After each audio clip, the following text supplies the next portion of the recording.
Okay, exactly 8 o'clock. Huh? A very good evening to all brothers and sisters in the Dhamma. Today is the 30th May 2023, Tuesday class. So we'll be sharing our usual Dhamma from this book, the wonderful Dhamma Lotus Flower Sutta. We are on page 459. Yeah? This one is based on volume 3, chapter 2, expedient devices by commentaries by Tipitaka Master宣化. Let us compose our mind, develop the faith, Saddha, Virya, then mindfully we shall commence the Puja chanting. Namo 本师释迦牟尼佛。南无本师释迦牟尼佛。南无本师释迦牟尼佛。南无观世音菩萨。南无观世音菩萨。南无观世音菩萨。南无阿弥陀佛。南无阿弥陀佛。南无阿弥陀佛。南无弥勒佛。南无弥勒佛。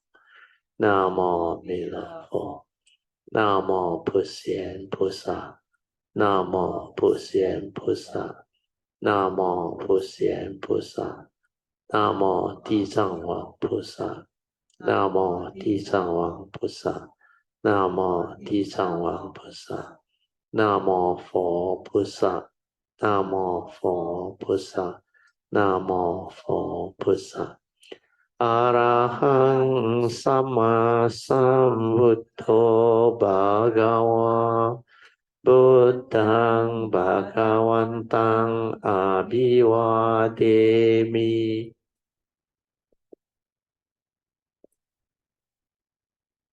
สุขโตภะคะวะตาธัมโมธัมมังนัมสสามิ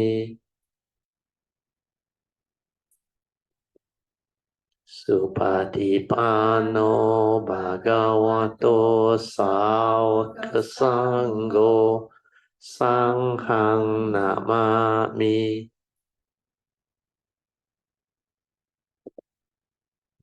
นะโมตัสสะภะคะวะโตอะระหะโตสัมมาสัมพุทธัสสะนะโมตัสสะภะคะวะโตอะระหะโตสัมมาสัมพุทธัสสะนะโมตัสสะภะคะวะโตอะระหะโตสัมมาสัมพุทธัสสะพุทธังสรณังคัจฉามิธัมมังสรณังคัจฉามิสังฆังสรณังคัจฉามิดุติยมปิพุทธังสรณังคัจฉามิดุติยมปิธัมมังสรณังคัจฉามิดุติยมปิสังฆัง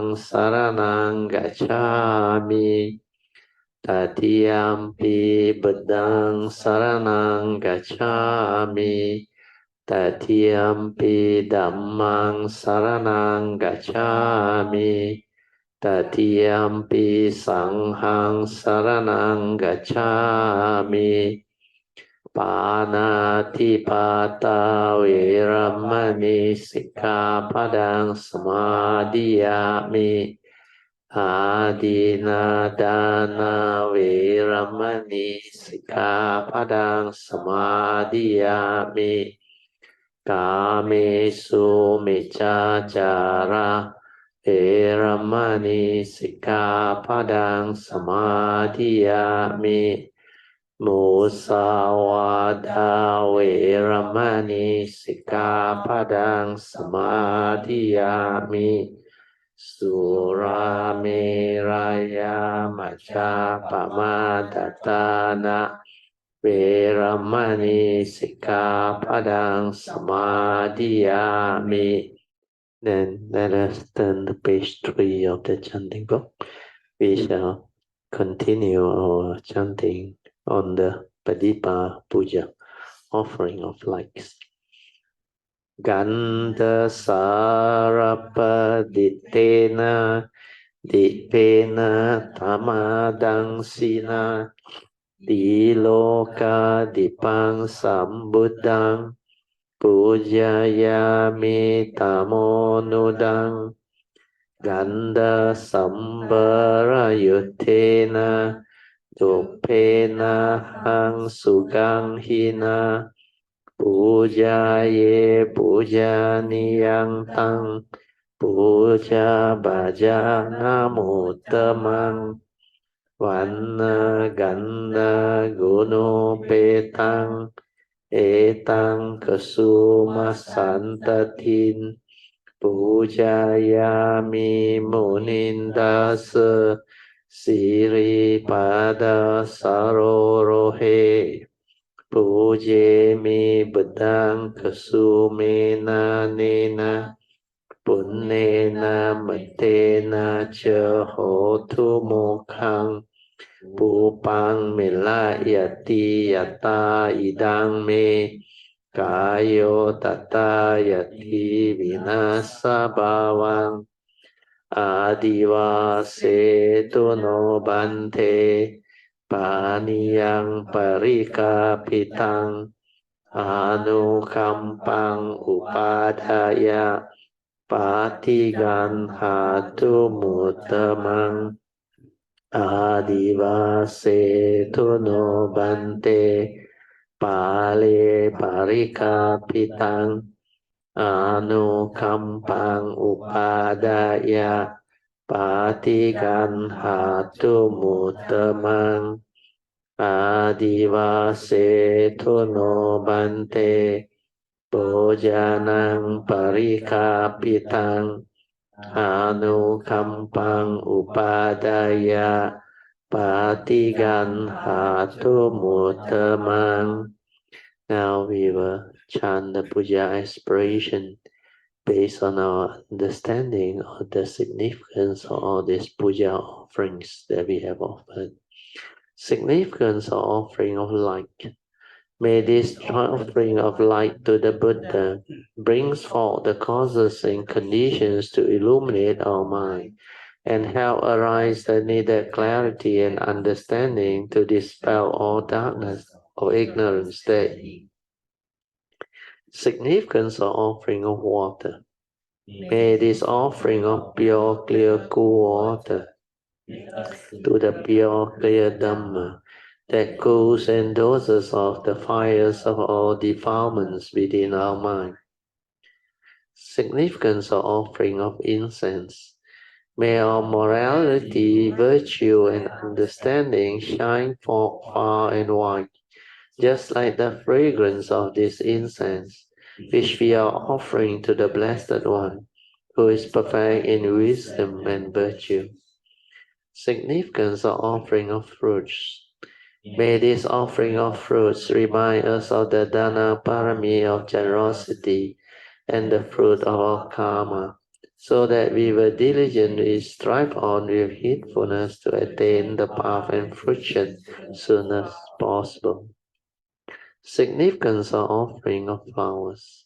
May this constant offering of flowers to the Blessed One strengthen our faith and constantly remind us of the permanence of this body, so that we will diligently and sincerely strive on to cultivate Sila, Samadhi, and Panya, leading to ultimate liberation, the born-free Nibbana. Making of overall aspiration. By the power of all these merits, born all these offerings, may our spiritual faculties of Saddha, Virya, Sati, Samadhi, and Panya be further strengthened until they become balas or powers. Sharing and transfer of merits to all beings. May these merits be shared and transferred to all beings without exception, especially to those who have the condition and affinity to receive them.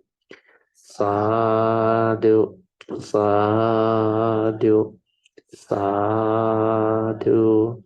Okay, let us pay respect to Puja. Betang Pujemi.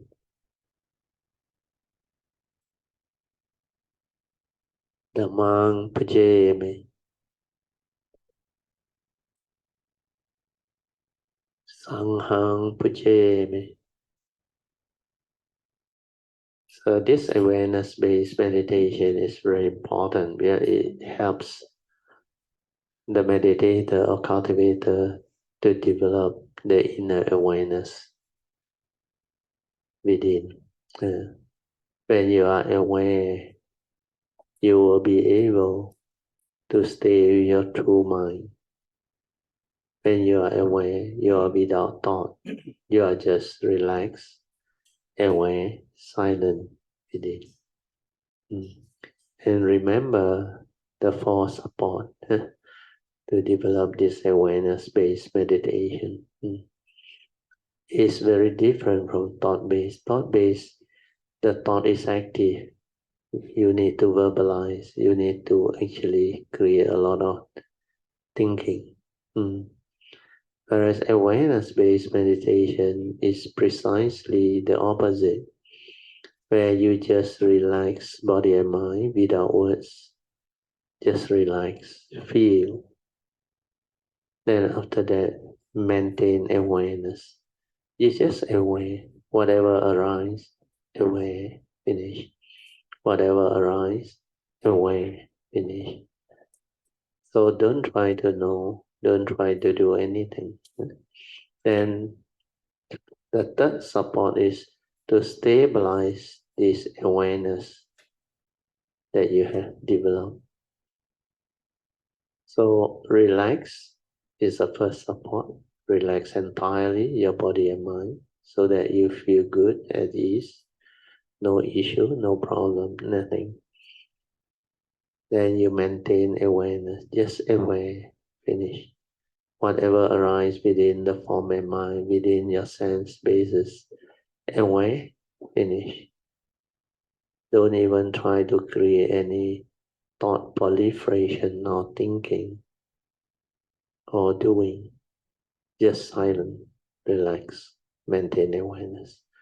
Then stabilize this awareness within. Whatever arises, aware, finish. No need to continue. Then allow this mind to settle down until you are very familiar with the training. Means whatever arises, don't try to know, don't try to do anything, just maintain awareness. Aware, finish. Aware, finish. And then, not long, this thinking mind or mundane mind, or what we call the condition arising dependent originating mind, or we call it your thinking mind, it will slow down on its own. And you just maintain awareness and don't try to think. And don't go and continue the thinking. And it will slowly settle down and become very quiet, very still. So stay with the stillness, stay with the tranquility, stay with that nature that is just aware. Don't do anything else. Until that whole awareness nature become very natural, until it stabilizes, then you will reach a state where like your consciousness has transformed. They call it the sudden shift of consciousness.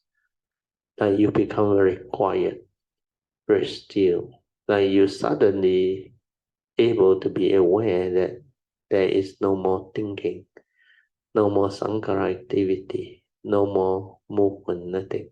It's just the awareness nature. That nature that has the ability to be aware, just that one. And you just stay with that silent within the awareness.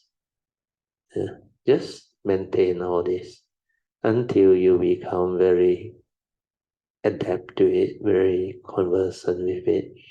Then your awareness nature will stabilize. Then when it stabilizes, don't do anything. Continue to just remain silent still. Stay with the true mind, the awareness within, the silence, the tranquility, the stillness. Whatever arises, aware, finish. Then let it stabilize. Then not long, the mind itself will transform and enter sati. When mind enters sati, whatever that arises within the sixth sense door, the awareness is there.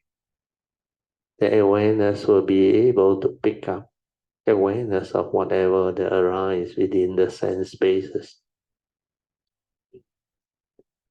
That is the stability of training that you need to arise. Then after that, when you are ready, develop, able to stabilize this awareness nature, you just silence everything and don't try to do anything. And allow that silence to stabilize until it becomes very stable. We call it passaddhi. The mind enters sati and becomes passaddhi. Passaddhi is the tranquility of mind, the stillness of mind, the silent mind, the true mind, aware of that. Then as you continue to stabilize that, from passaddhi, it will transform into samadhi. Samadhi is the stability of that passaddhi. When it stabilizes, it becomes collected, unwavering. Then that mind is different. That mind has samadhi, stability. That at the moment of sense experience, whatever that arises from the sense basis, you have this ability to be aware, and yet the mundane mind does not arise. Means that mind is unwavering, collected. It does not waver, it does not get disturbed. So once you are able to do that, then you will have more and more moments of awareness, silence, tranquility in between. Then you start to experience more and more of this space between thought. The moment when thought arises, you aware, finish, there exists. Then this space between thought, they will become more and more, more and more. It will expand naturally until you will realize one day that you don't really need to think, because thinking is just the activity of the mundane mind. The mundane mind arises and passes away, which means you think also like that, you don't think also like that. It's just an instrument for you to live life, to develop understanding of whatever that arises. Then from there, it creates. That's why all Dhamma arise from that true mind, the awareness nature, the silent mind.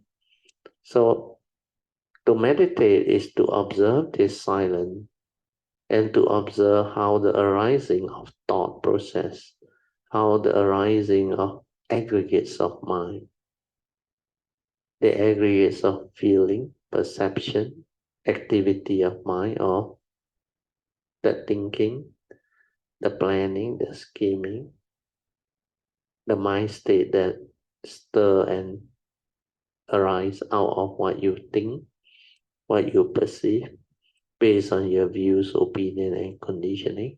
Then you start to see the whole correlationship of how memory, accumulated experiences, developing into views, opinion, conditioning and belief system, how they actually deceive you and delude you and make you develop the wrong view, to react to what you see, what you hear, what you smell, what you taste, what you tactily feel and think.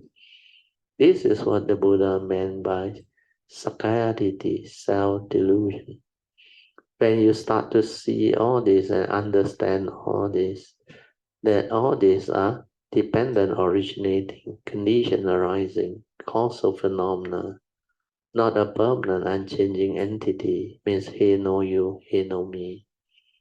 There is no being inside there. Through this, you awaken. Then you start to develop more and more stability or understanding towards the later part.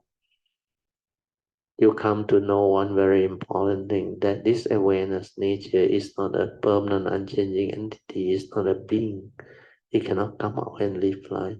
But that is the nature within that is capable of being aware, capable of understanding things, see things as they are, insight into phenomena, to awaken to the three universal characteristics of anicca, dukkha, and anatta.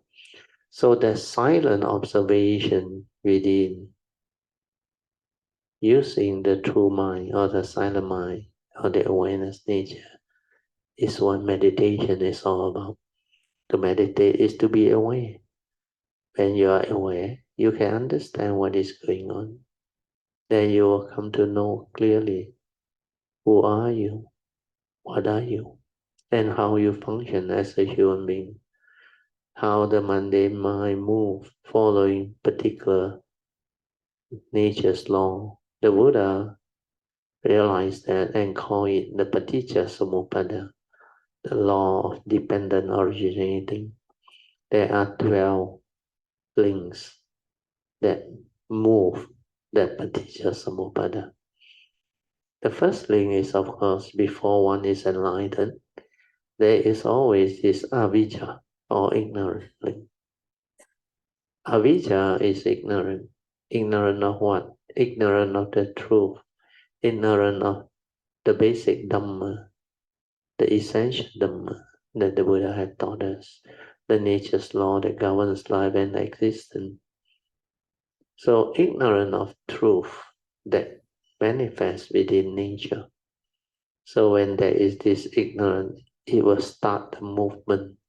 The Buddha called it avijja pajja sankara, means dependent on this avijja or ignorance. It causes sankhara activity to arise. So dependent on ignorance, sankhara activity arises. And this is what thinking is all about. The thought process is all about.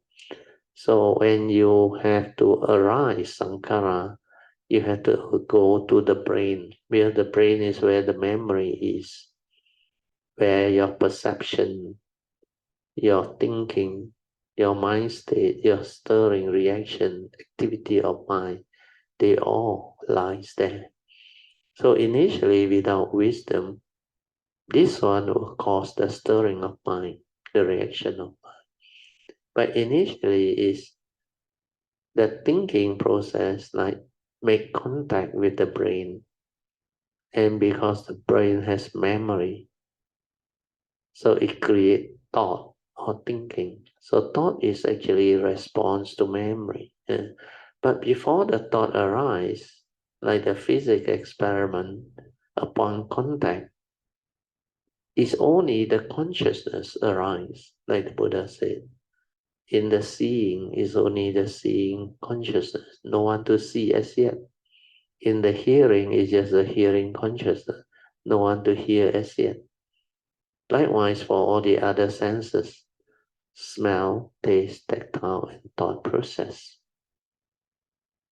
So when you silence your mind, develop the awareness nature within, and you can see all this clearly, then you will understand what the Buddha meant by the pure awareness.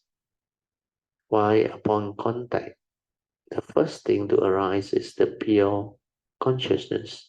That's why avijja pacaya sankara, sankara pacaya vijnana, the pure consciousness without its content. That's it. But because we are so conditioned, we have a lot of habitual tendency, belief system, views, opinion, and conditioning. This one immediately trigger off the content of consciousness. And that is the one that enters the vijnana, the pure vijnana. That's why vijnana pacaya namarupa, or namarupa, the five aggregate of form and mind, which is our second aspect, the thought process. So that's how it arises. Then dependent on namarupa, there must be sense basis, otherwise it cannot arise. And because there is sense basis, there must be mind to make contact before consciousness can arise.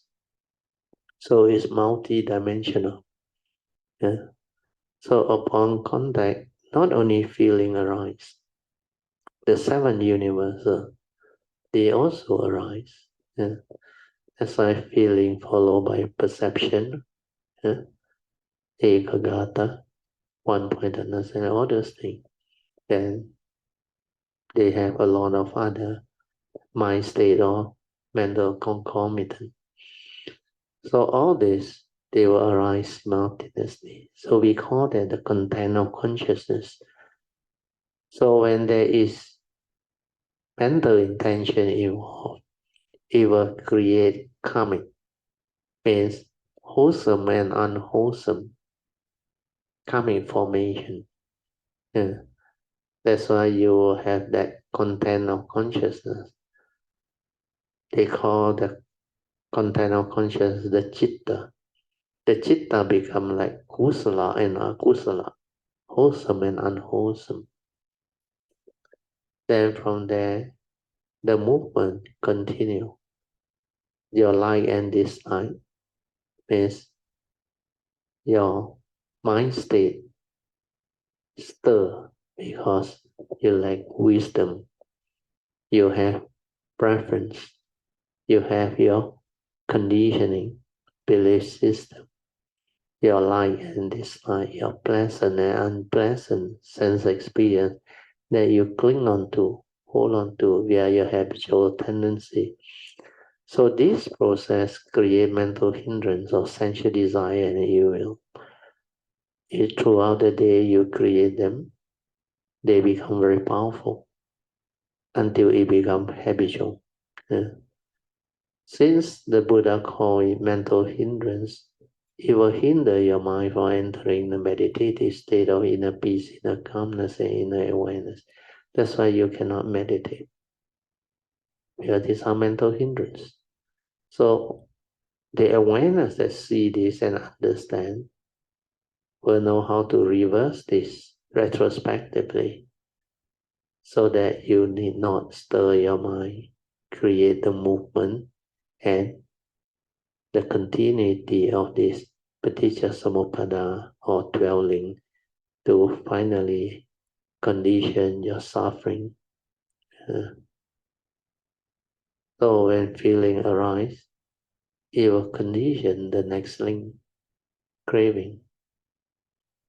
Then when craving arise, if you are not mindful, not aware, you don't have the Dhamma wisdom and understanding, then you will condition craving. Then craving will condition grasping. Grasping will condition becoming. You become that. Then you take birth. Hence arise the whole mess of suffering. And this is how living beings get themselves entangled, get themselves into affliction, trouble. So meditation is to silence everything, to see all this movement. Then through the understanding, we start to straighten our view, to reverse all this mental activity of movement based on right view, right understanding, and wisdom born of Dhamma understanding. So this is the theoretical part. But to meditate, you just aware, silent. Then all this understanding will arise by itself. Yeah, this is what the Buddha meant by the direct seeing, the mind that is completely silent, still, just aware.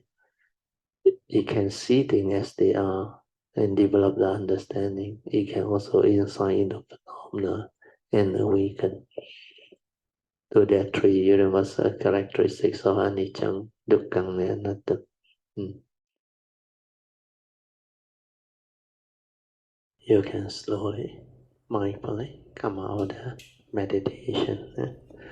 Then we will continue with the invocation to the Devas. Okay, turn to page 6 of the chanting book. Invocation to the Devas. In this universe, in their entirety, let the deities or Devas come here. Let them hear the good teachings of the King of Sages, which gives heaven and release Nibbana. This is the time to listen to the teaching. This is the time to listen to the teaching. This is the time to listen to the teaching. Samanta Chakavalesu Atra Gachantu Devata Saddhammang Muni Rajasa Sunantu Sakamokadang Dhamma Svadan Kalo Ayang Badanta Dhamma Svadan Kalo Ayang Badanta Dhamma Svadan Kalo Ayang Badanta Namo Tassa Bhagavato Arahato Samma Sambuddhassa. Namo Tassa Bhagavato Arahato Samma Sambuddhassa. Namo Tassa Bhagavato Arahato Samma Sambuddhassa. Iti peso bhagava arahang samma sambuddho Vijacharana sampanno sugato lokavidu Anuttaro purisa dhamma sarati Satta deva manusanang Buddho Bhagavati Swakato Bhagavata Dhammo Sanditiko Akaliko Ehipaseko Panayiko Pachyatang Veditablo Vinohiti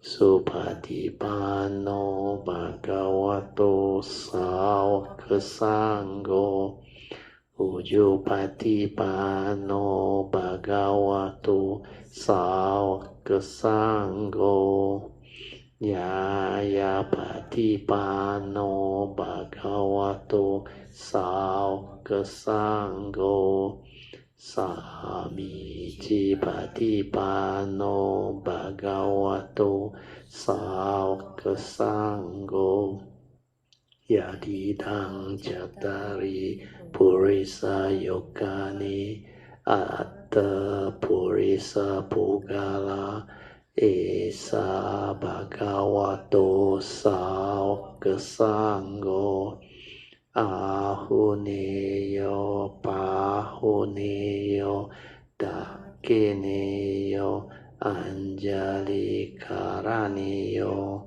Anuttarang Punyang Ketang lokasati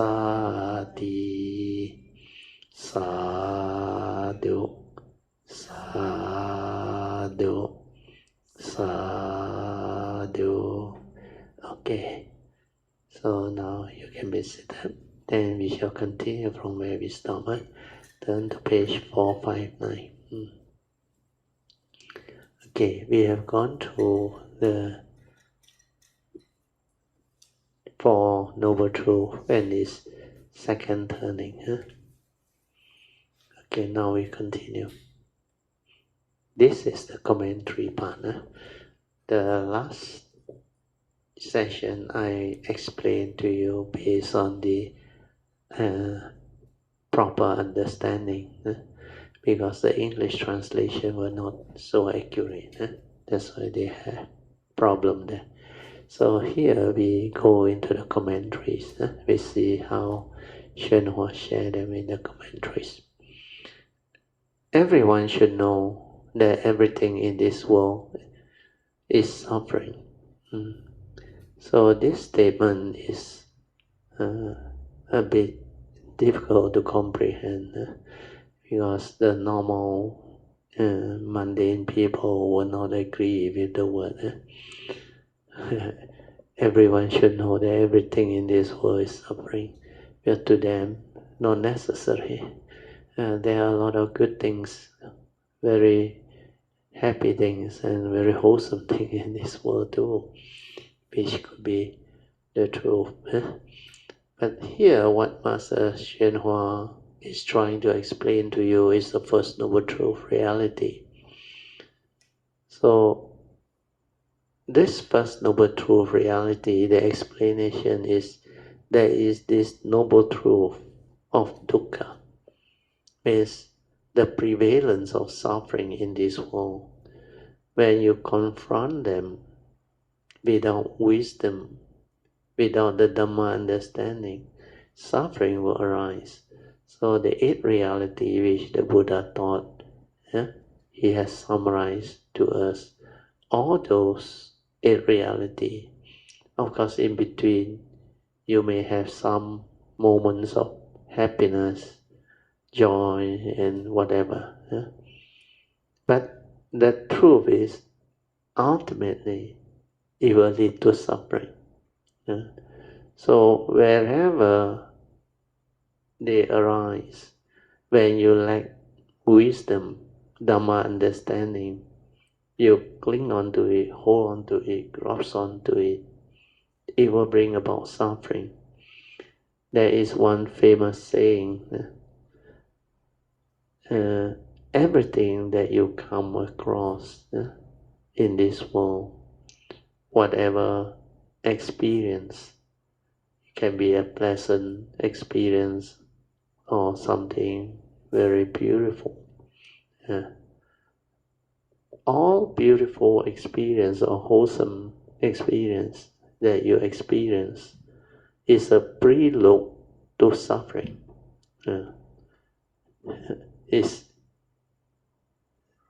It leads finally to suffering.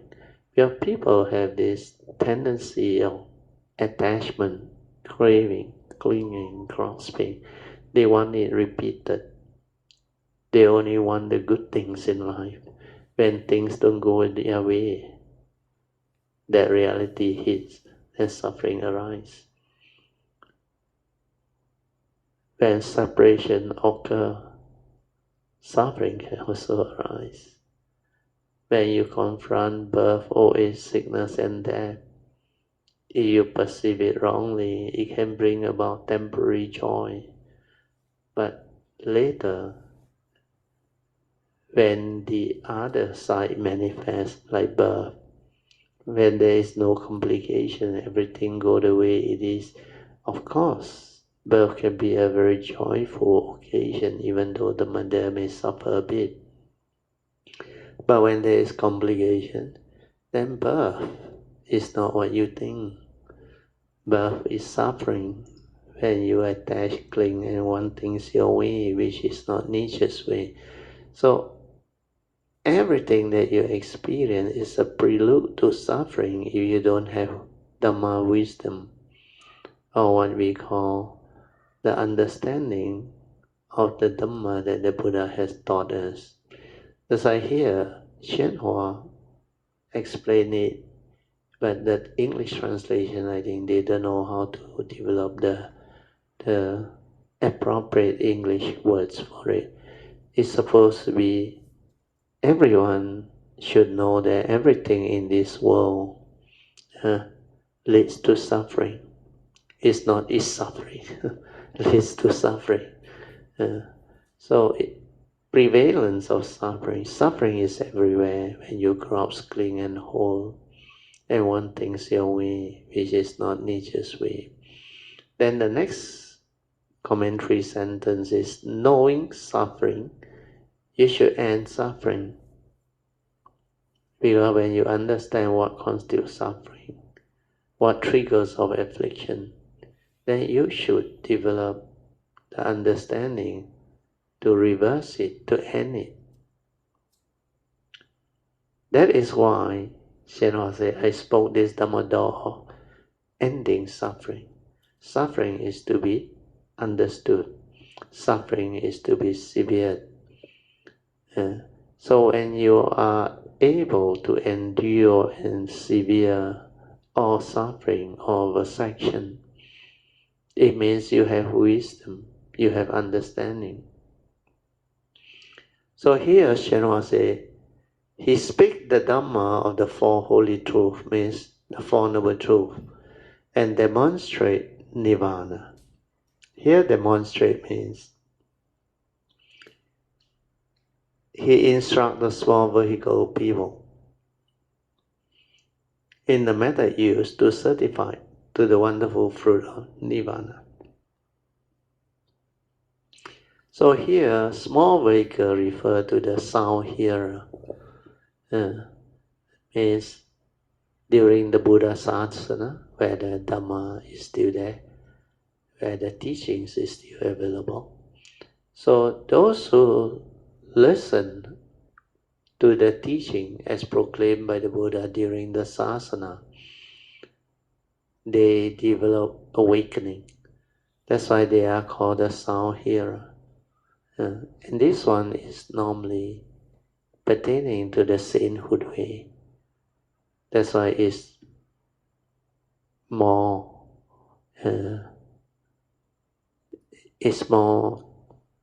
related to the Theravada tradition, or they call it the Hinayana vehicle, or the small vehicle.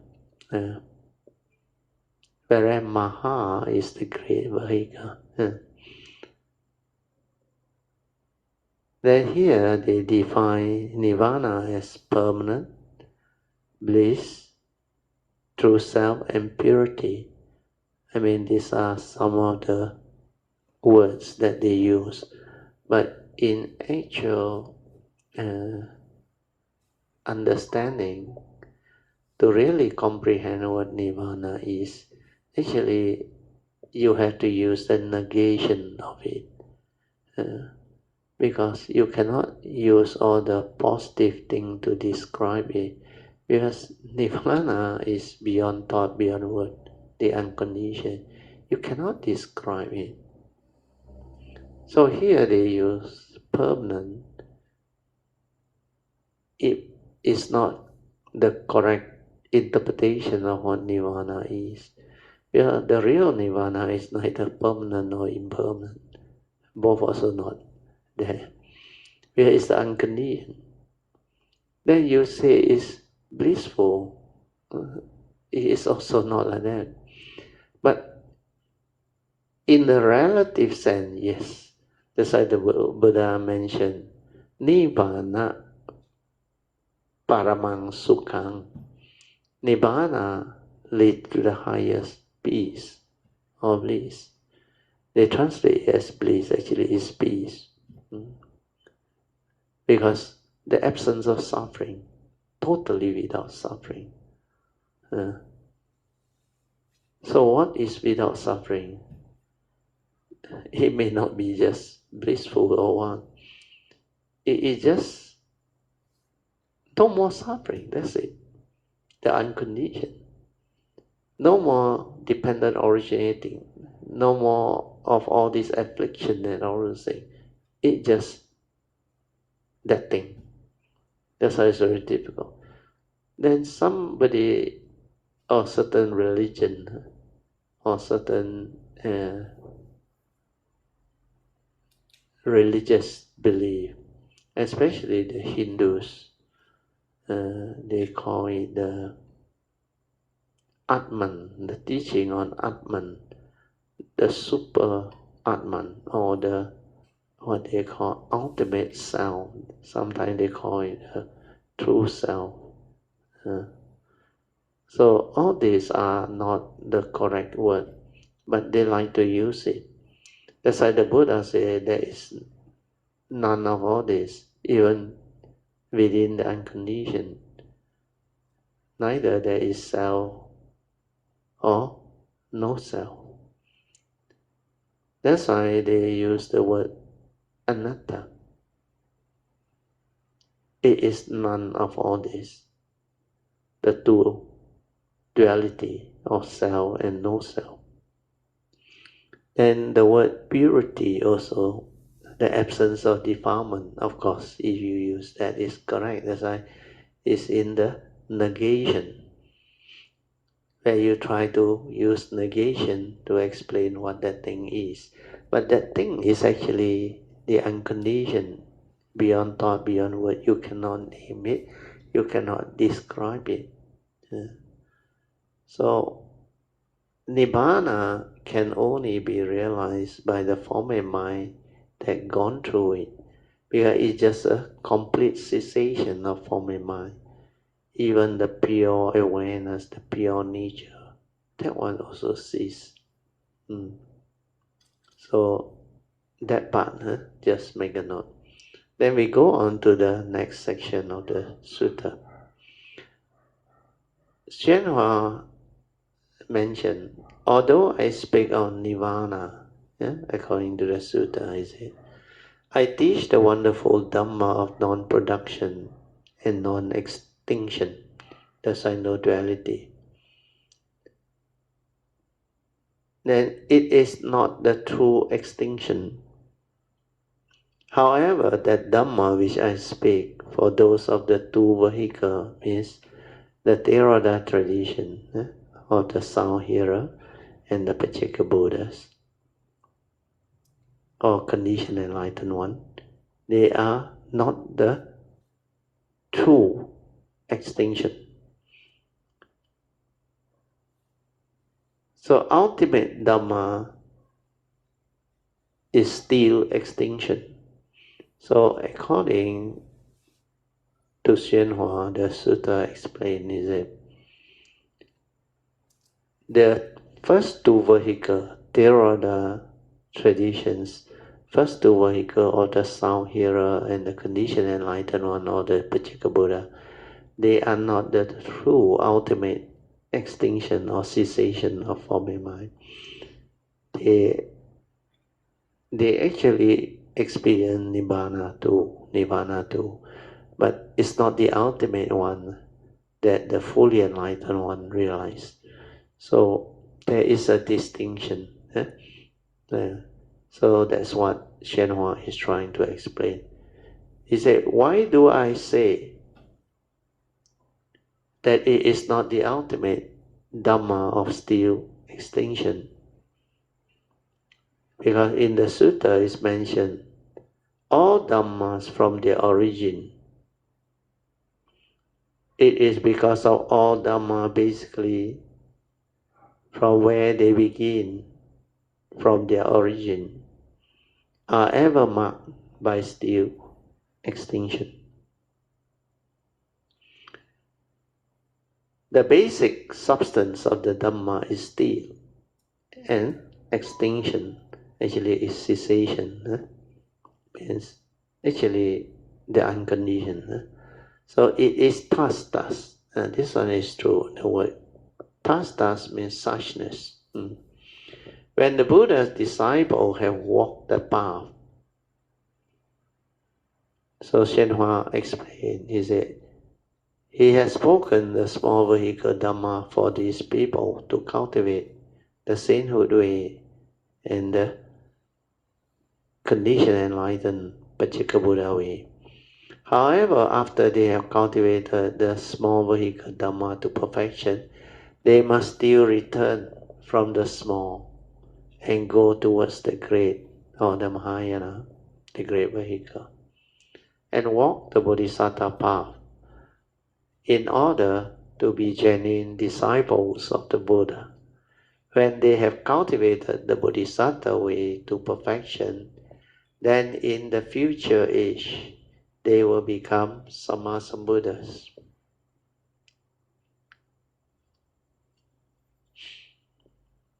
In a future life, they will be certified to the Buddha fruit.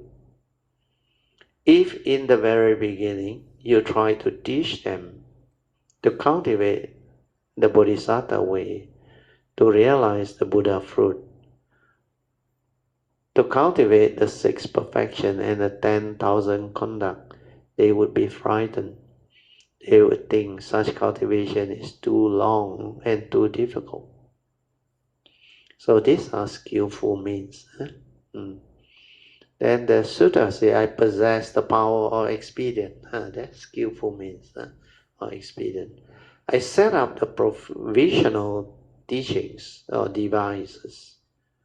After I spoke the great Avatamsaka Sutra, seeing that those of the two vehicles could not understand it, I set up the expedient devices. So this is also what my nature encountered when I was asked or requested to come out to share in the year 2004. So I wanted to share what I understand at that time. Then I realized most people are not ready. They can't even understand the basic essential Dhamma. So I can't really go direct into the teaching because it's too difficult for them to comprehend. It's almost completely opposite of what they used to learn or popularly accepted by the Buddhist community at that time. So here the Buddha says he set up expedient ways. So similarly, I also have to revert back to something that they can follow or comprehend. Then slowly lead them back to the true teaching. Initially, it's not easy to comprehend even the small vehicle, the sainthood way, leading to the understanding of the conditioned enlightened one, the Pachika Buddha's enlightenment of via awakening to the 12 link is also not easy. So because of that, I need to go back to basic, teaching them the basic understanding of the essential Dhamma of the Buddha. Then from there, slowly link up the whole teaching so that they understand. Then teach them the more penetrative Dhamma to awaken to the sainthood way first. Not until they have awakened to the sainthood way or develop the interest of the cultivation, because they have this faith in the Buddha, Dhamma and the Sangha. We are knowing that this teaching is so beautiful and can bring about enlightenment in the here. So that is the first thing that delights them and attract them. Then later when they develop more and more understanding, more and more wisdom, and they start to develop stability of it, then only I continue with the higher teaching of the Mahayana, where condition also arise. Then later on, the Bodhisattva way also came about.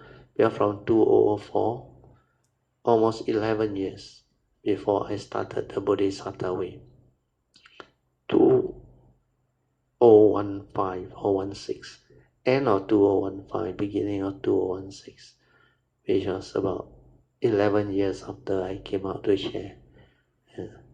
Then only I have the condition to share the ultimate Dhamma, the Bodhisattva way, leading to the understanding of the cultivation of the perfection of the 10 paramitas, leading to Samma Sambuddhahood and all those things. Okay, then I will read on. So, Sakyamuni Buddha, after he spoke the great Avatamsaka Sutta, seeing that those of the two vehicles could not understand it, so he set up the expedient devices, skillful means, and demonstrate the Dhamma of 3 vehicles. That's how the 3 vehicles comes about.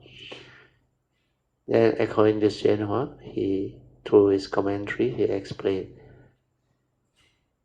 I demonstrate the Dhamma door, the vehicle of the sound hearer, the sainthood way. Then the vehicle of the conditioned enlightened one. This one is the Pajjeka Buddhas. They awaken to the 12 link of Paticcasamuppada. Or there is another Pali word they call Itta Pajjata. And finally, the ultimate vehicle, the vehicle of the Bodhisattvas. Then the Sutta says, all the world honored one. So commentaries. Although I teach the 3 vehicles, my ultimate aim, my final goal is still to cause living beings, all living beings, to become Buddhas. Not only do I speak the highest Buddha vehicle, but all of the world honored one throughout the world system in the 10 directions. All the Buddha, they speak the Dhamma of only one vehicle, the supreme vehicle. They return the 3 to the one and open the provisional to reveal the real. This explanation is very good.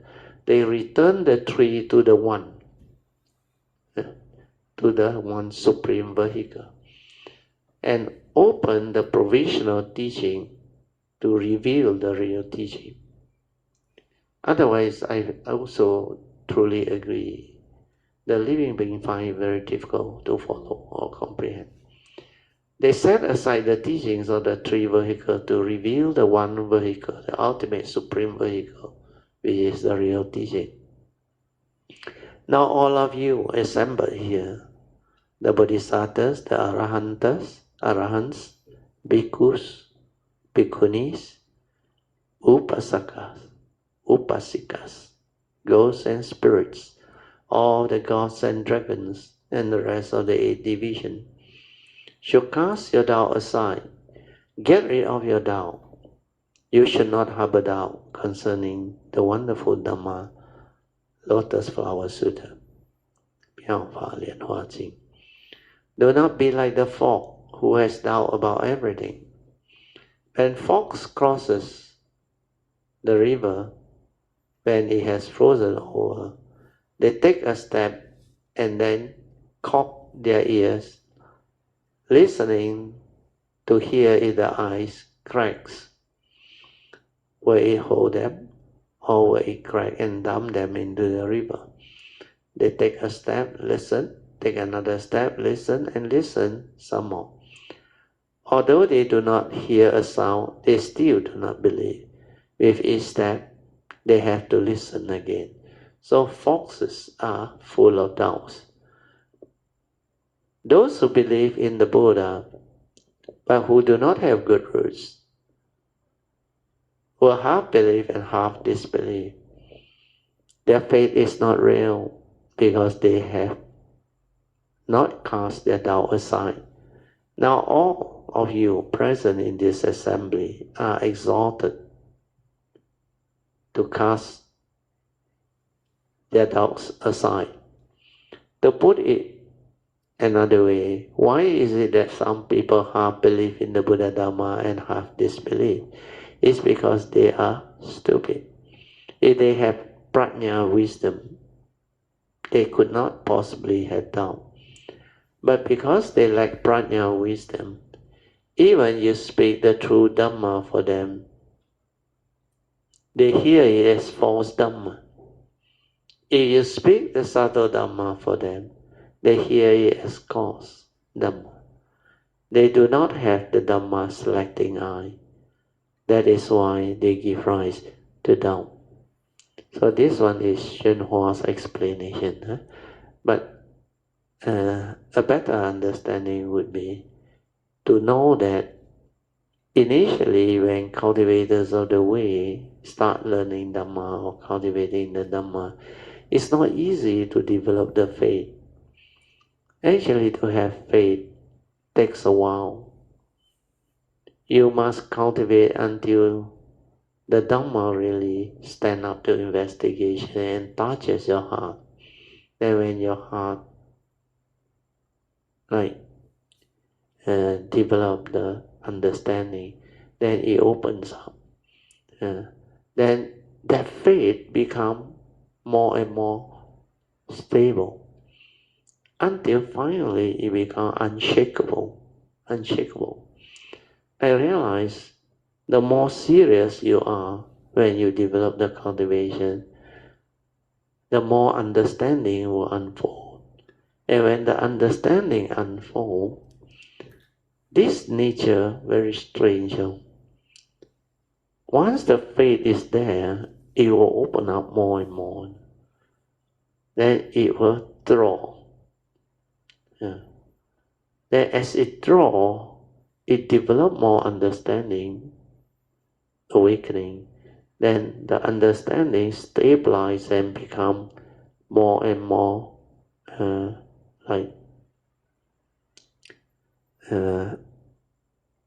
how to use the word already. It not only become very stable, it become very extensive. Understand? No? The understanding become like very extensive, stable and yet extensive, until the nature rejoices with that amazing understanding and possibility of all this. That's why faith can only come when you really, sincerely, diligent, with very strong, what they call determination to go this way and to cultivate sincerely, then this faith will develop as you progress. The more you investigate into the Dhamma, the more you cultivate, the more you expand your understanding and stabilize your understanding, the stronger the faith is, the more stable that sada of faith is. And this faith is the one that is very powerful and very important. That's why of all the 5 spiritual faculties, the first one is sada, faith. From there, it will drive you with the virya to cultivate. When the Dhamma stand up to investigation, when you find it so beautiful, so amazingly wonderful, you will go all out. That's why sada lead to virya. Virya will develop the stability of sati, samadhi, and panya. So the whole set of spiritual faculties, they are actually like one, supporting each other, manifesting that understanding. So this is how faith is to be understood and developed. Okay, we go back to the sharing.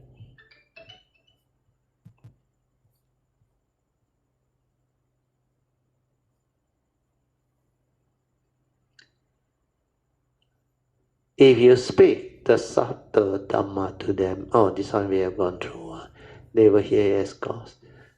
They do not have the Dhamma selecting eye. That is why they give rise. Okay, that one finished. I have my explanation. Just now one is very useful.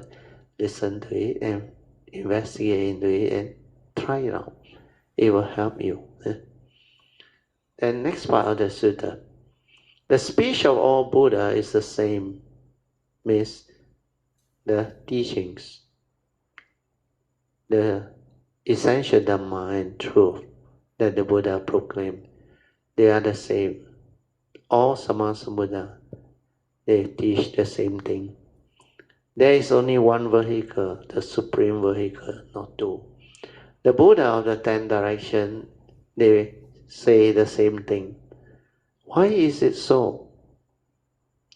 They speak only of one supreme vehicle, the Buddha vehicle, the one Buddha vehicle, and the true real wisdom. There are no two vehicles. There is no sound hearer vehicle, conditioned enlightened one vehicle, and no bodhisattva vehicle. The Buddha spoke only the one Buddha supreme vehicle. They speak the Dhamma door, the real teaching. They do not speak the provisional teaching. This is called opening the provisional to reveal the real. They put the provisional, clever, expedient device, Dhamma door, off to one side and speak only the wonderful doctrine of the real mark. So now the hearer, the sound hearer and the conditioned enlightened one should return from the small and go towards the great to cultivate and practice the real wisdom. If they do not put down the provisional wisdom, they will not be able to understand the real wisdom. There is only one, not two vehicle. There is only the Buddha or Supreme Vehicle. Okay, we go to the next section. Oh, here, okay, we stop here. Chapter 2, I will mark this page. Page 461. So maybe I just read through quickly so that we can share in the next round. Throughout countless eons in the past, innumerable extinct Buddhas, hundreds of thousands of myriads of millions of them, a number beyond all cultivation, world-honored ones such as these, use various condition analogies and the power of countless expedients, devices, to proclaim the marks of all Dhammas.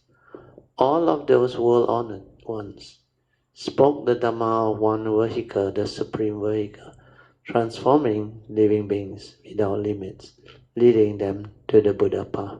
So this one is the next part of the sutta where we are going to go through. This one is very good. This one is to develop the understanding of how Sammasambuddha actually share the teachings and how they ultimately teach the Buddha vehicle.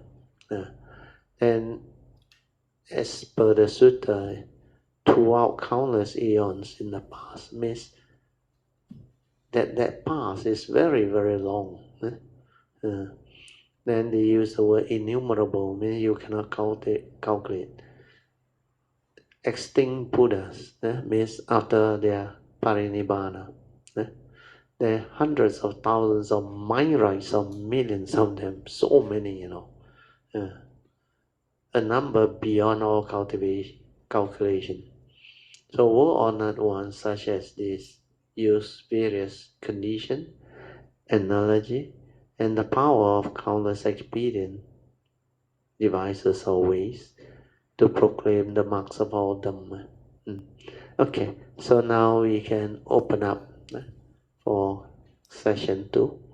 Session 2 is reporting of meditation, followed by whatever question you may have. And the third part is sharing of Dhamma in daily life, based on your experience and cultivation. Amitabha, Radio and Mrs. Gill and Okayamitas. Yeah, so the past week's lots of sharing from Brother Bing. Yes. It seems like he has found the right place, right teacher, and he's learning a lot, the right true Dhamma. The way he says things, I think he's learning from writing, listening, and writing down whatever Brother Teo shared, Yeah. So he's very diligent, very diligent. Yeah. In On his part, listening and writing it down as well. Yeah. Sadhu to him, Because that is the only way to learn and to stabilize the understanding. If you cannot write it down without referring to the notes, means it has not gone in and you have not stabilized it. Yeah. But when you listen attentively, reflect, contemplate, then one day you test yourself. You don't refer to anything. You try to express it out by writing it down. You can do that means you have stabilized the understanding. Uh, and a lot of Kayamita, I think they are trying to do that. But it's not easy. But once you have done it, you will know. You will have a lot of joy. Then I was told PG also actually did the transcript, but he go and write it down. She didn't type it out like Bing Lim like that. So I told her, I say, no problem. You can try to scan the notes, then see who free can help out to type it out. Maybe divide it out, 4 or 5 of them to try to type it out so that one person, I think it may take a long time. Like Beng Lim say, it may take him a week at least, and a week of more or less full time doing it, 2-3 hours a day. But to type it out and after that check is easier. So that process of typing it out, luckily we got 2 sets of written notes. Maybe PG can also, PG, your writing is good or not? Good evening, Brother Teo, Mrs. Teo, and all Kamritas. Yeah. Actually, I did get Chin Hao to help me to print out what do you call that from the talk itself. That means I don't know what you call that lah. Print out. It print out for me from the talk itself. Print And out from means what? Is it the translation by the computer one? yeah, That one is a lot of error one. I know. Then from there, I Then you listened edit it from listened to there. you. I listened to you, and then I use that paper. So it's Oh, like very that is easier lah. Like that it's easier. So that one is it in the PDF form or what? no.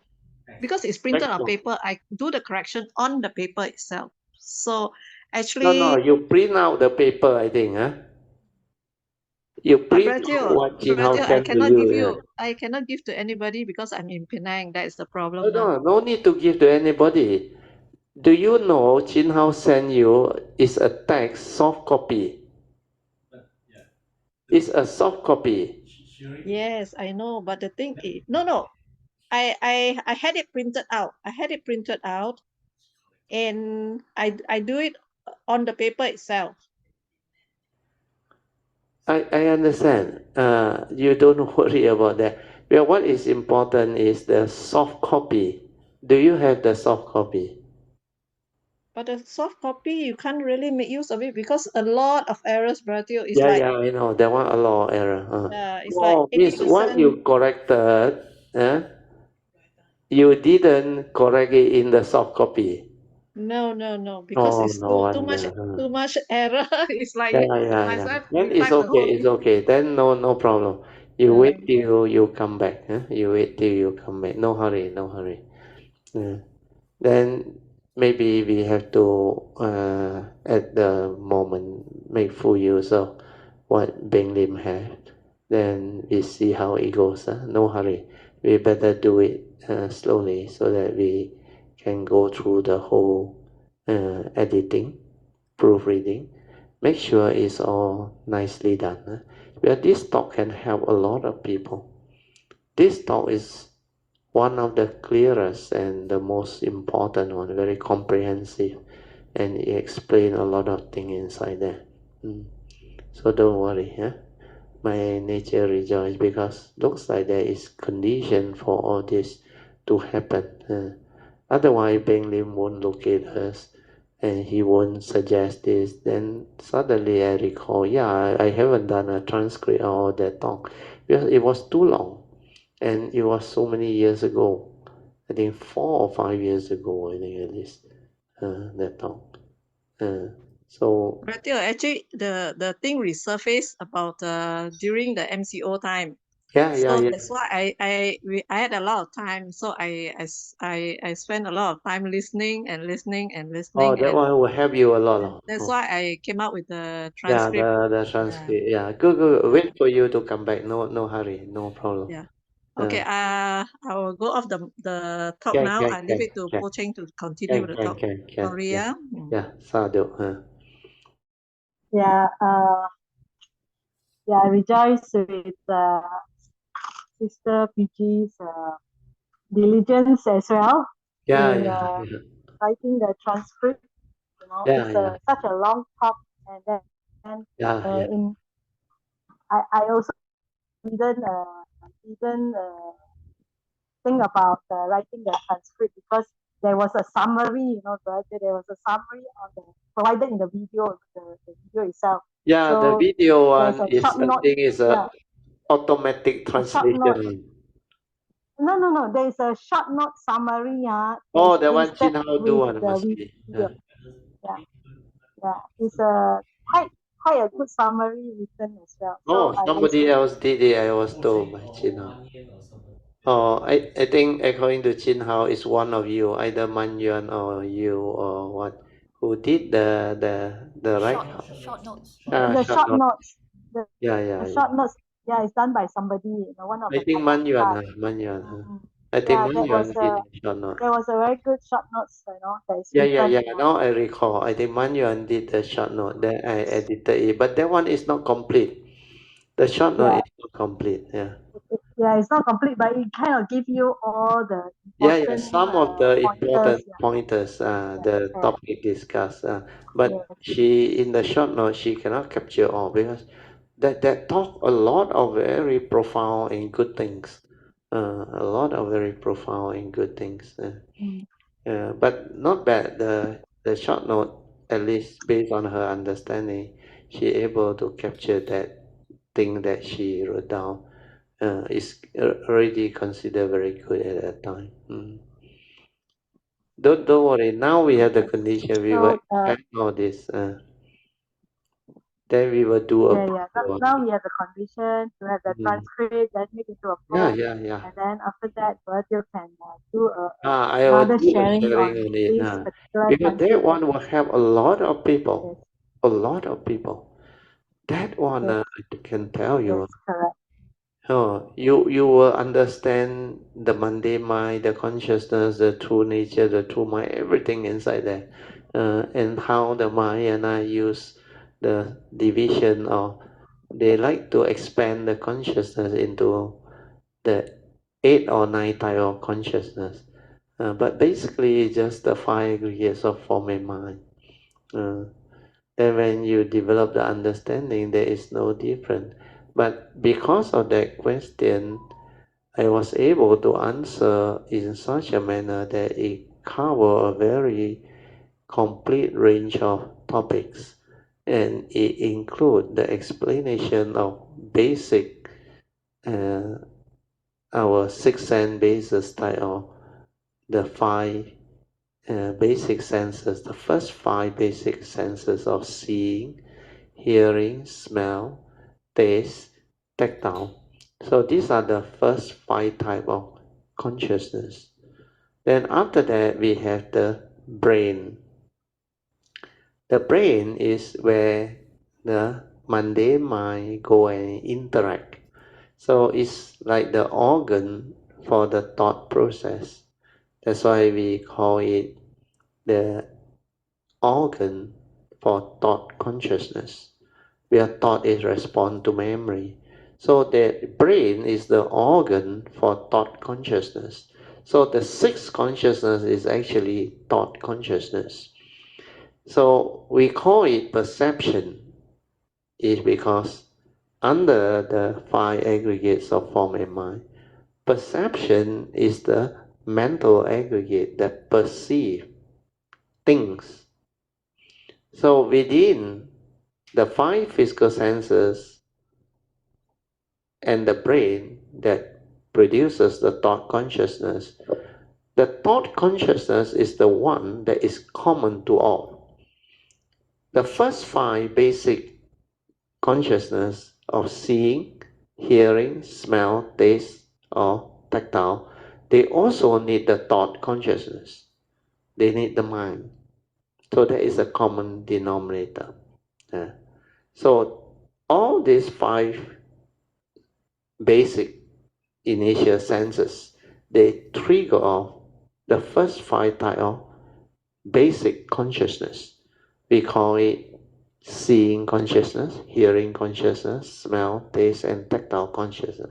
And this is what makes us a human being, animate us into a human being.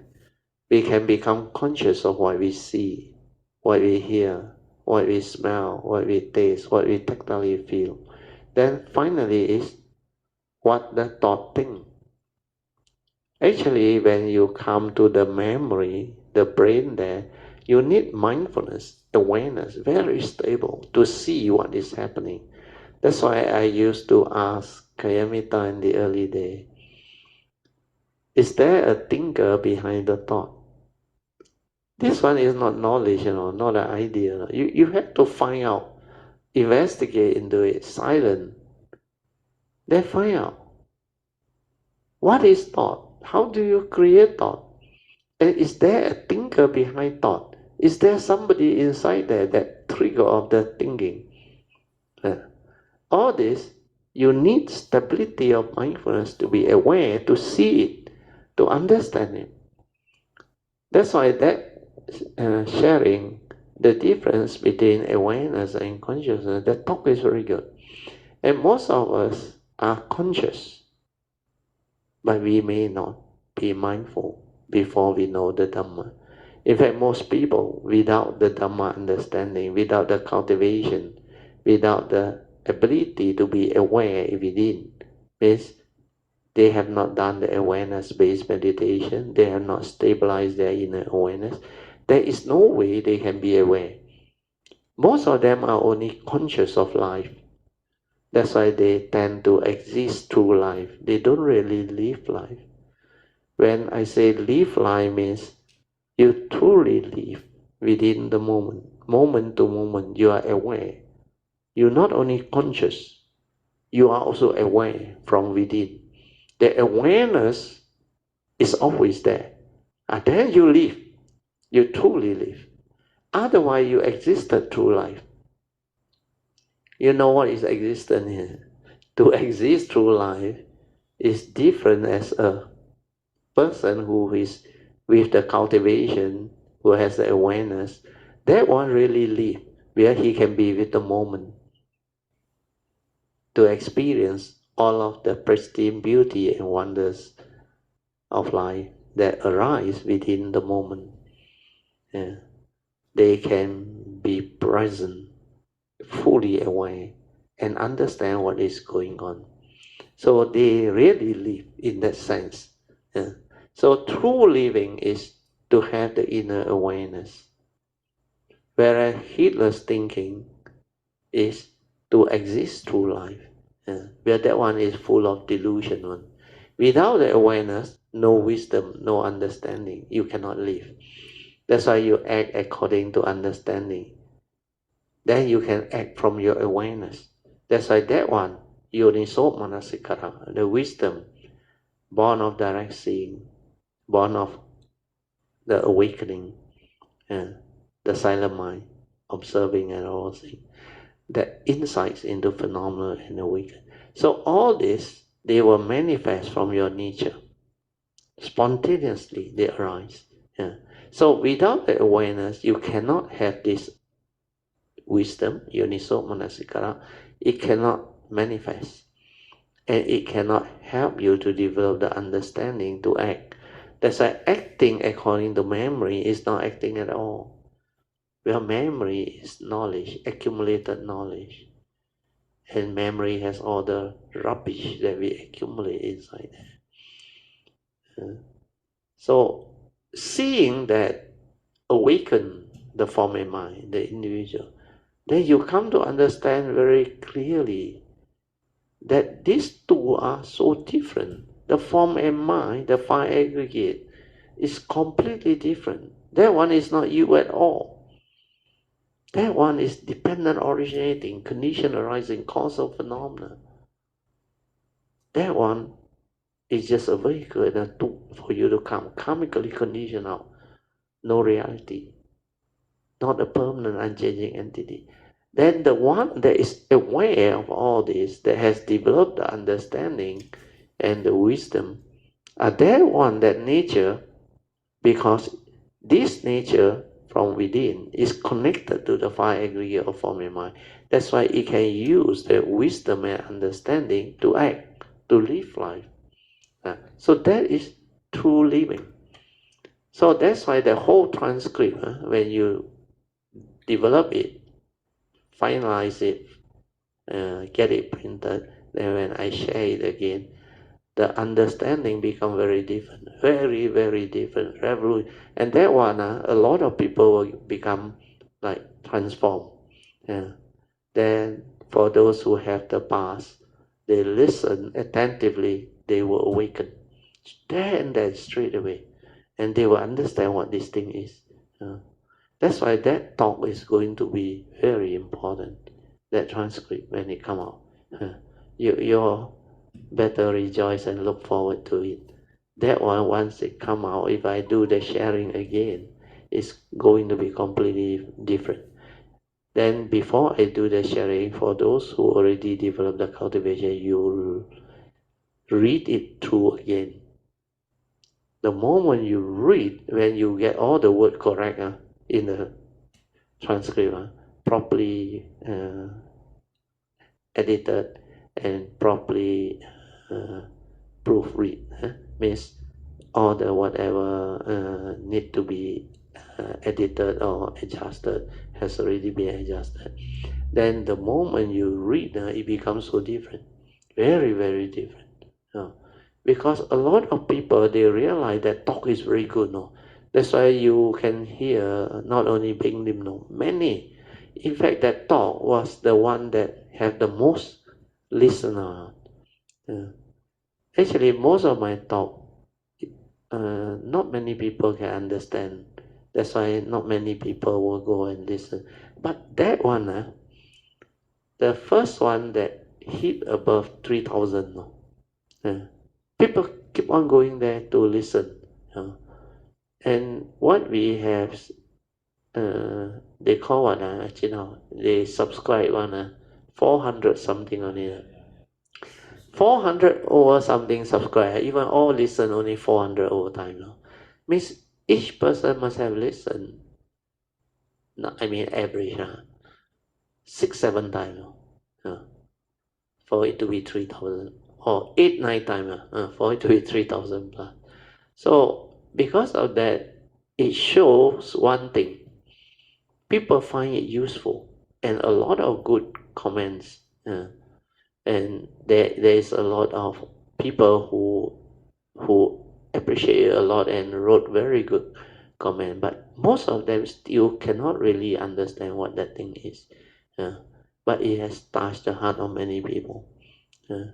And for the first time, it helped people to understand what consciousness is. And there was one guy who actually, after he heard, I think he was so happy. He mentioned it, walao, something like that. Mahayana got 9 consciousness. We all Theravada got 1 only, Vijnana. That was what I mentioned inside that talk. But he didn't add in the last part. It's actually the same. Theravada and Mahayana, you can use 9 types of consciousness, but it's actually the same as the Theravada, the 5 aggregate of form and mind. From there, the 9 types of consciousness can also surface. No different. It's the same. So all this, they are really beautiful and like meant to be. That's why a lot of things that is meant to be, finally, they will come to be and surface. So the reality, the what they call movement of that consciousness, they will trigger of all this to arise. Then when the causes and conditions are there, things will just unfold. Then they will surface. Then it will come to be. Like Eckhart Tolle, he mentioned the book, The Power of Now. It wants to come into the world. That's why something will trigger him off to write.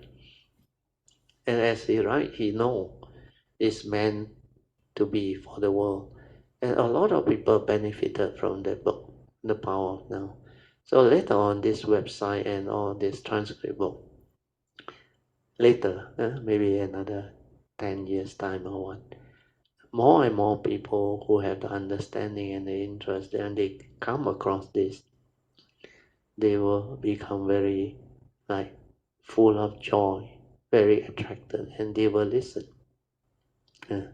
Then hopefully all those Kayamita or those who have helped out in one way or another to form this website, to create this wealth of Dhamma resources for cultivator or the way to receive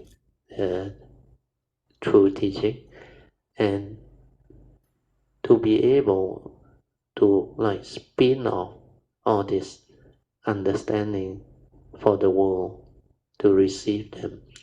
And all those who have the condition to receive, when they progress, when they cultivate, they will become great beings later on. And all this will spin off that type of merits that Kayamita may never able to fathom now. But later when it happens, then you will know why I have been sharing you all that the Kayamita force is very strong, very strong. The one that we set up, the Kayamita Fund, to do all this. That's why all this website thing, my sharing, all the Dhamma that I share and do, only Kayamita Fund can donate towards that cause. And of course, Kayamita who help out. Apart from that, even you got money, you cannot donate and be part of that. You can only be part of it if you have the condition to become one of the Kayamita, then you do something. So this is what the purpose and intent of that Kayamita Fund is all about, and the setting out of the Kayamita ship, so that it enables Kayamitas who share the same belief, who share that same sincerity to walk this path of Dhamma, to awaken and to be a blessing to all of mankind and humanity is all about. So everything that I did, we already spell out in the website. Go and read it up again. The first one is about us, I think. About us, about, you read there, about everything it explained there. It's very beautiful. Very good. So sadhu to Poh Cheng and all these people who help out in one way or other to develop all this possibility. Let us rejoice. Sadhu, sadhu, sadhu. And we look forward to this project. Once the book is out, it will be really a great blessing, great joy. And after that, a lot of things will happen. Hopefully we can get it out before the next retreat. Then this book will become very beautiful. Okay, Poh Cheng, back to you. Sorry for taking up your time. Yeah, that will be most wonderful if we have the book ready for the next retreat as well. But that depends on when is the next retreat, Badyo. Yeah. But definitely, I think it has to be after September. So after September. after September, we haven't have the condition to receive the feedback because the Tangjia, what is the name? 什么师傅了？法占师傅 he told Pamasri that don't disturb him now because he is very busy. Wait till he finish the 2 things that is very important that he must do. The one of them is the Lian Huan Bao Chan, which I think Pamasri through our Kayamita group, we are trying to help him raise some funds, which we every year more or less do for him. And that one I think closed already last Friday, and we should have quite a bit of fun. Then he is going to make full use of this for the Lian Huan Bao Chan ceremony and chanting.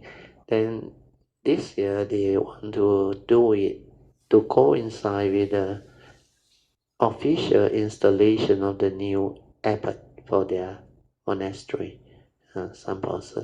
So these 2 events I was told Fazan Sifu want to do it together. So once he finish it, I think by the time he finish, it will be about in July already or what. Then only he got time to settle down, then starts to maybe bring up the request to the committee. They have a committee to let him work all this out. And when it is like decided, he unofficially, of course, he say he tried his best to give us a window, but no promise, nothing. And he tried to get us more places this time. Tentatively, haven't really confirmed anything yet. I was given a figure which is about 35. We can have 35 of us. So for me, 35 I think is a good enough number. Last time we were having problem where we were given 20 only. So, but yet we did well. Within the 20, that time still MCO, COVID time. But I think last year, August, but we did well. That retreat was very good. Meant to be. And a lot of things happened too. So together with what we gone through, also meant to be because some of them contacted COVID. They have to come back early, but everyone was fine, safe. Then we decide to share from Zoom from there. Oh, it turned out to be beautiful too. So we have tried it, and they also know now it's not so bad already. But people's temple, their way place, we have to respect them. We have to allow them the what they call the choice to make the decision, and we have to ensure a lot of things too. Not only on our side, but we have to be sensitive for what they feel, because they also worry about their temple, the people who stay there, and the devotees that come, and that whole area, if it's not properly taken care of or managed, it can get out of hand. So we just have to be patient and allow them to work things out, and we will wait for the good news. So don't worry. Tentatively, I think he can only sort it out in August. Then September, I think a lot of Kayamita got trips. I am going to Xinjiang also. My daughter, they are going to Bangkok.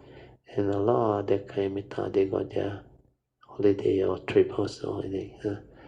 So anyway, we just let things be. Then October month is Katina. A lot of people will be busy too. And we also have our gathering of Kayamitas. This year, 2023 is 19 years from 2004 that I came out to share. But next year will be 20 years, no? So Hsuan they give a suggestion. It's about till next year, 20th anniversary. We do a nice one, a proper one. I say sadhu, rejoice. So anyway, more important is we just let things be. Whatever that comes by, the condition or the good news, when it arrives, then we will make the decision. Then we let you know. Don't worry. So that's about what I know that I would like to share with you also. Poh Cheng. So tentatively, I think until September cannot. It has to be after September, then we see how. Sadhu. So it will be like November, December this year. Very likely, but very cold that time. That time very cold. Yeah, that will be heavy rain also. No, heavy Lots rain, of rain. year Yeah, end lots rain. of rain. Yeah, and yeah. Actually, Matthew, yes, yes. No, go ahead, go ahead. No. Nothing actually. Oh. Actually, I just saw Brother Chin Hao's message. It says that the short notes was written by Sister Pei Yuan, not Sister Man Yuan, Sister Pei Yuan. According to Brother Chin Hao. Poh Cheng message. No, Brother Chin Hao Puan message. Chi. Oh, Puan Chi's daughter, Pei Yan. Yeah, Oh, yeah, okay. Pei Yuan. Yeah, it's written by her. Oh, okay. Yeah. I cannot remember also. Yeah. I saw the message from Brother Chin Hao just now. Yeah. He must have kept it. Yeah, correct. Oh, Brother Chin Hao is not here today? Here, he's here. You want to call him? No. I thought he's too busy again today. Pass the mic to Chin Hao. Chin Hao talk. Yeah. Let him talk. Chin Hao everywhere. Chin Hao is in the Zoom, in the WhatsApp, now live with you. Okay, Sadhu. Actually, the transcript that I auto-generated by the computer, the YouTube, it's actually very important too. Okay, and then if you have times, perhaps we can correct the wording. Why I say so is because the other peoples they may not familiarize with our slang, so they will have to depend on the subtitles. You see, so if the subtitle is correctly done, they will just look at the subtitle. You see, and some people their English may not be so good. They may not be able to understand the full thought, and they will just rely on the transcripts. Okay, the subtitle, you see. Yeah, so if they rely on subtitle, very dangerous. Because a lot of words are wrong. I know. But one thing is that we can correct it. It can be corrected. Oh, can be corrected. It can be corrected, and then we can publish it on to replace the original one. Oh, that's good. Okay, then we should do it. That's right. Since we are doing it, the transcript, might as well we just do it all. You see. Yeah. Because I noticed because I saw a few YouTube Chin Hao with this computer generator one. Oh, I look at it, I got a shock of my life. The word all different word because they are not Dhamma based and they are not familiar with the sharing. But most of the word they capture are okay. The normal English word are correct. But when it comes to Dhamma, that one really like a time bomb like that. Very dangerous one. The word that they put in is completely out. That is a YouTube AI. That AI, not ChatGPT. ChatGPT maybe will do a better job than that. I don't think so also. If they don't have Dhamma knowledge, they also cannot do. So it's very much depends on the pronunciations of the person. So, but anyway, it's no doubt there's a lot of mistake.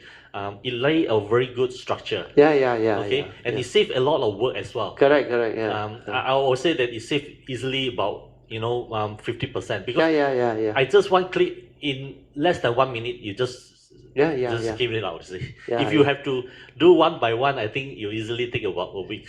Yeah. Long time. Because even 1 minute of transcript, if you do it for the first time, I tell you, you have to listen and listen and listen to write it down. 1 minute also can take 1 hour to do. Because when you are new, you cannot remember someone and what you write down you think correct earlier. By the time the sentence finish, you go back and listen again and follow. You realize wrong again. You got to correct again. You show me someone because the Dhamma for me is different. Because when I listen, I know what I say, so I can just write it down.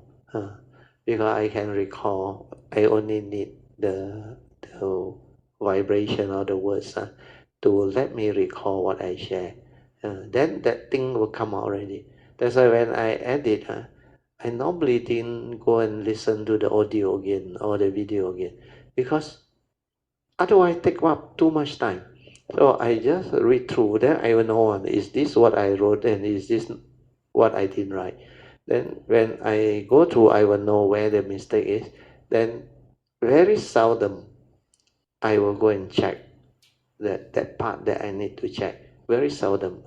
Because sometimes, because what is written is not clear, then I want to find out what I said actually the last time at that particular minutes and second.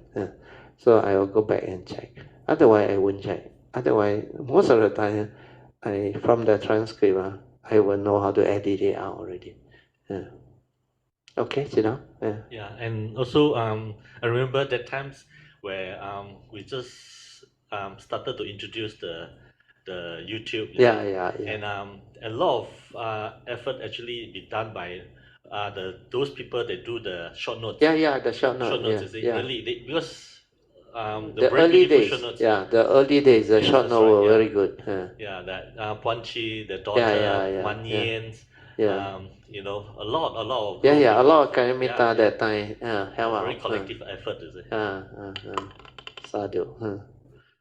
Yeah, Brother, thank you, Brother China, for the additional information about how to do the transcript.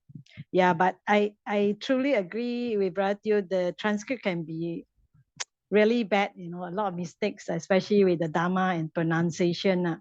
Yeah, because I ever try using the transcript, I mean the auto-generated transcript that Brother Chin Hao recommended. Wow, it was terrible.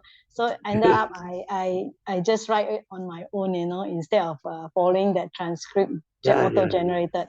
Yeah, but again, but I noticed that the pronunciation basically follow the Angmo pronunciation. Yeah, Angmo. Yeah. So if you're Angmo, you We are speak. not that Angmo, yes. Yes, correct. So our And pronunciation is I very realize different. the other thing is the Dhamma understanding is not there. Because most of my normal English word, the pronunciation come out correct. So far I saw all correct. But when it comes to Dhamma Dhamma, all haywire. When it comes to Dhamma Dhamma, almost 80% or 80% all go haywire. Haywire. But it's good. Actually, like Jinao say, you send out the soft copy, Jinao, and then let them want what section to what section who want to do, and then you combine them. No, let him compile his. You send yours out so that you break them up for Karimita to actually use that one as a base to do. But that one, I believe, Kayamita now very good already, very strong already. They listen, then they can correct already, like PG did. It save a lot of time. Do it. Chin Hao will send the soft copy, project. Don't worry. Yeah. Oh, okay. Yeah, AI we generated can one. try using it again. We can try Yeah. using it again. Yeah. Because Yeah. you all understand already. So Yeah. when the fellow make mistake, you don't worry. Yeah, your understanding can help to correct the thing. And then once it's corrected, it will become beautiful. Then we can use the editor on for the YouTube. But Chin Hao say can replace it. I didn't know can replace. That will be very useful. We should actually do it so that you replace that thing. Then people won't like get confused. Otherwise, the new people get confused. Yeah, good. I didn't know that can be replaced as well. Yeah, I So also it will didn't be know very until good. we It heard will be very good then. How, sadhu. Yeah, sadhu. Yeah, Brother, the other thing I want to talk about is faith. Faith. Faith. Just now we discussed on that. Yeah. Faith, especially for people. The reason I say this is because for people that just started learning the Dharma, the true Dharma lah. I don't want to talk about the thought-based Dharma, that kind of thing. The knowledge. But once, but for beginners especially lah, when they first started learning, right? So the faith is very, very important because the faith will actually automatically lead you to have the strong virya, to do a lot of things, that you cannot imagine. You got so much energy to do it, it will drive you. Drives you. The virya will drive you. So sometimes you are very amazed how come you have so much energy to do so many things, and you're full of joy doing it, Yes. So I'm trying to say is, for people that just started learning and then they have this faith that appear in them, right? That surface within them, right? So they have to make use of it so that they can learn the true Dharma, and then will be on the right path, and then when they see they have that, they will have the virya to do things right. Okay, then it leads me to remember, to recall. Recently, I went to Malacca, Brother, visiting my relatives, because for the past 3+ years, we never meet. This my in-laws, my in-laws relatives, we never meet. So Brother, the interesting thing is, we never consider going to a temple, but because we had time, right? We have some time, and my sister-in-law very very kind. She's so free. She said, where you want to go after our lunch? So we said we'll go to a temple if it's nearby, Malacca. So we actually, she took us, I do not know the place well, so she drove us to that temple, and that temple happened to be what you call that? Sekyayan. Yeah, Sekyayan. It's a very old Buddhist temple. Yes. There's a very old temple, and then we went there, So it happened that temple is also where I met this person, this lady, So after doing our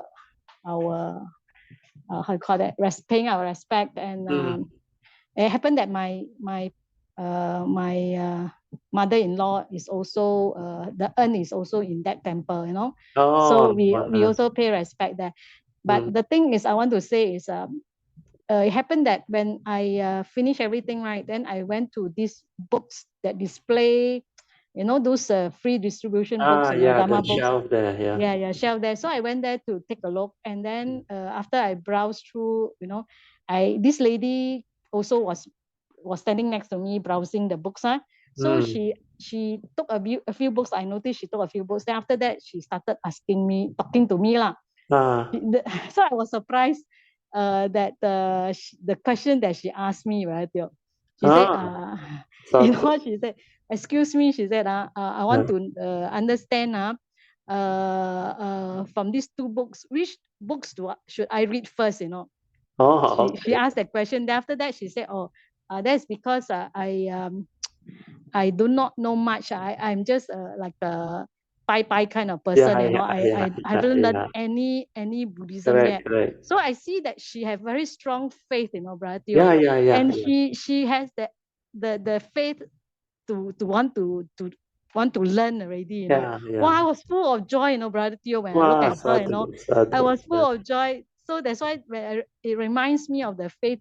So she was telling me she's busy with raising her children, and therefore didn't have much time. But now she see the urgency to learn, and she started to pick up the books, and then so the thing is she picked up 2 books, right? The 2 books. So she asked me which books should I read first. I feel so delighted that I know how to answer her also, right? Yeah, definitely you know. Yeah.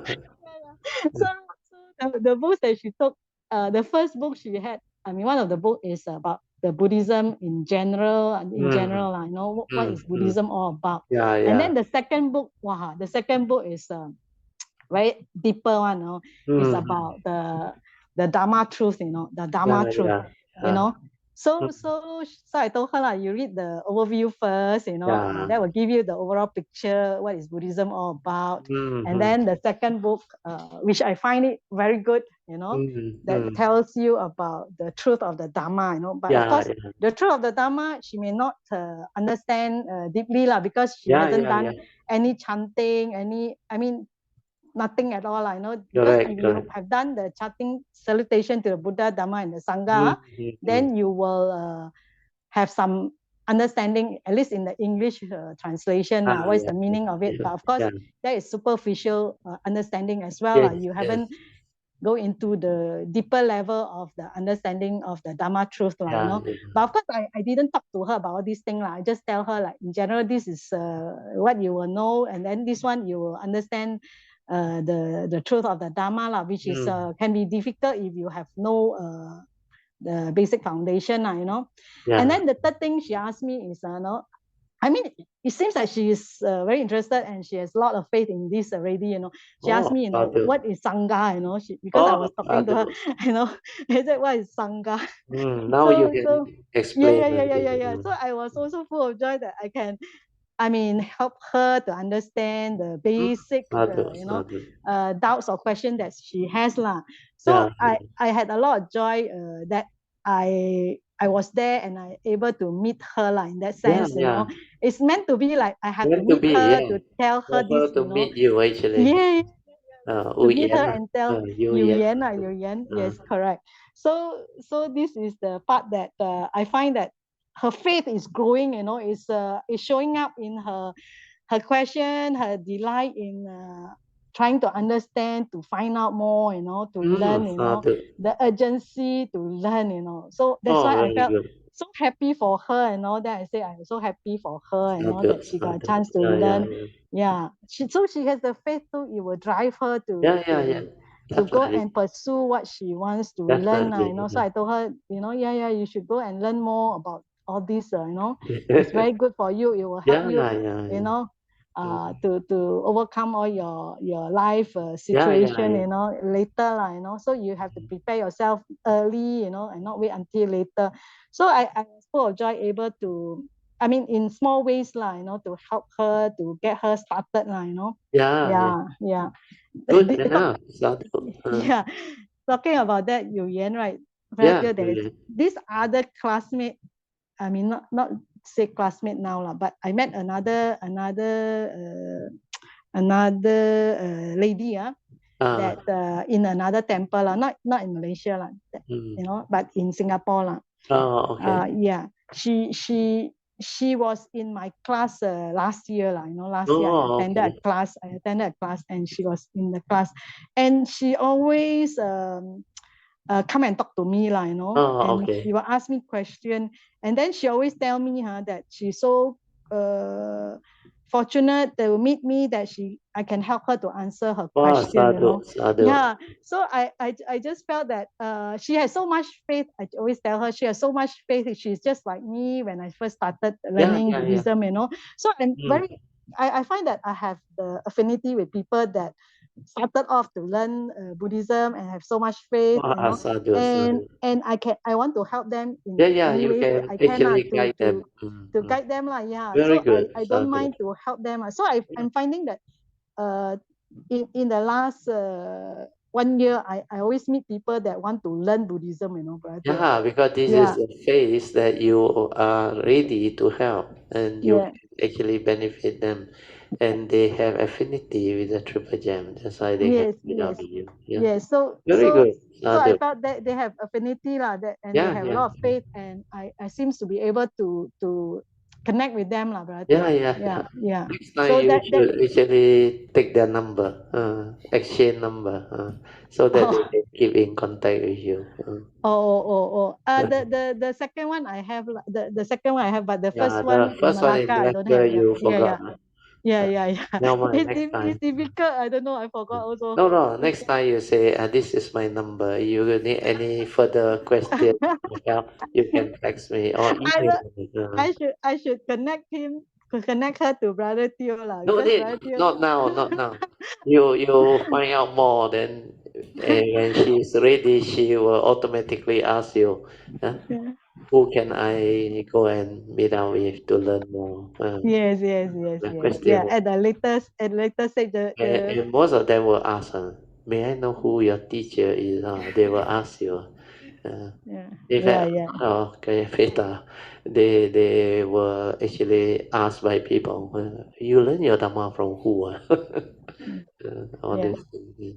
Yeah, so I rejoice with all the people that have lots of faith, in learning Buddhism and want to learn more, lah. So having the right teacher, to guide them is most important, right? Yeah. You can wrap up or not, Poh Cheng, because 10:38 already. Okay.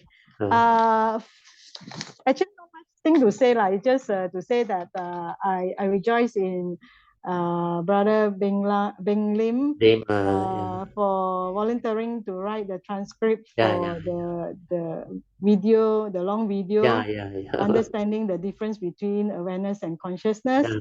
And then I also rejoice that we have so many people that want to help out in writing the transcript.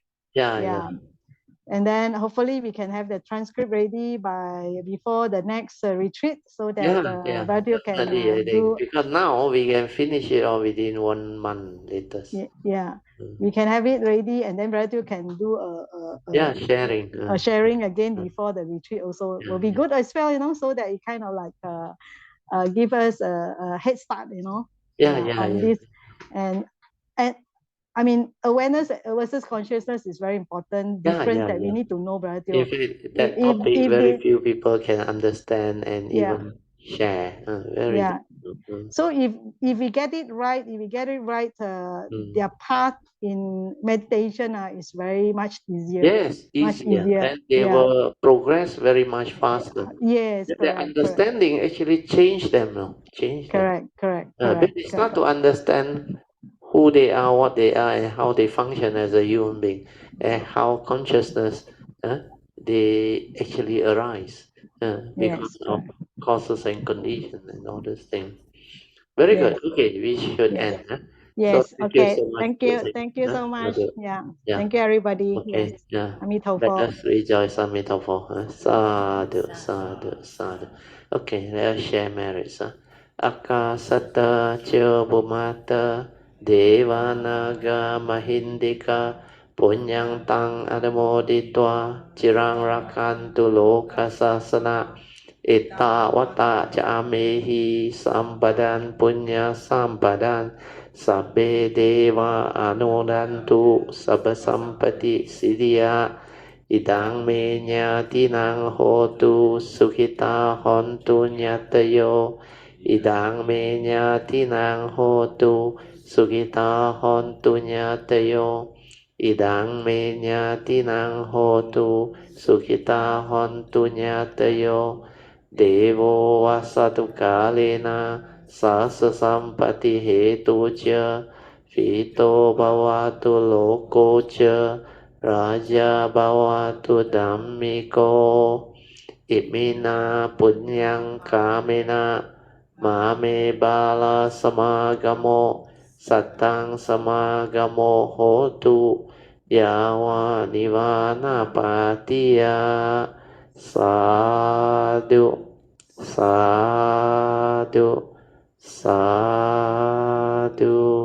Okay, let us now pay respect mindfully to Lord Buddha, Kuan Yin Bodhisattva, and all the worthy ones. Then we will end the whole Zoom session. Sadhu.